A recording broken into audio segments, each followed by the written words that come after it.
Okay, now we're going to try a rather hard one actually. AH. It's not hard because it's hard to draw. It's hard because it's rare and people tend to have to think about it just because they haven't built up the reflexes. So we'll start with easy. Um, the easiest way that it appears in English is at the end of a word. AH at the end of a word. So when you have an A at the end of a word, this is how it ends. Now we know that this is H. So if we add a dash at the end of a word, as long as there's nothing continuing, we know that dash must be an H, because there's no way you would end an A with the word line. But that only works at the end of the word. So let's look at an example like that. So we'd have blah, for example, B, L, A, H, blah. I should have tried to make it a little more even. Oops.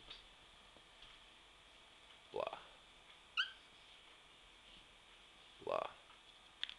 So that's the easy one out of the way, and that a lot of the times when the AH appears in English, it'll often be at the end of a word, so that's easy to deal with. Now, let's look at the middle of a word. So we'll start with a simple one. Let's start with a repeating pattern. So if we have H, and then we have A, at the beginning of a word, because there's nothing above it, we can also combine it, like so. Ha.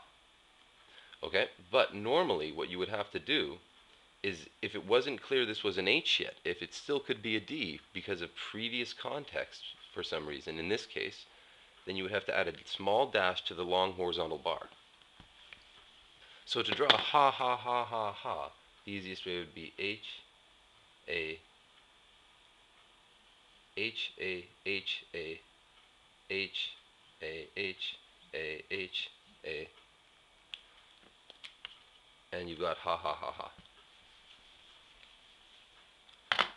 So the hardest way to combine them would be to try to think of the A and then coming down with the word line and then drawing the H through the word line and then drawing the dash to indicate this is an H here and not a D here.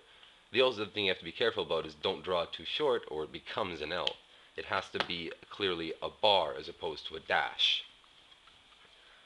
So, and then finally what we have, the other thing too, is suppose we're coming down with the word line, we can always draw the H bar on top and then come off on another side.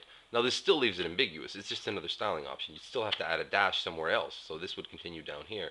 And you'd still need a dash here to indicate that that this is an H and not a D. Because without that, it again becomes a D. And then finally, you can, it merges with many letters, but A, H, like so, when it ends the word too. You could always consider too, suppose this was your word, da da da da da, you could use it as a fork. You have to be careful what you connect here, but there is the possibility of using this as a fork. I very rarely do, but that's just because the combination is so rare too.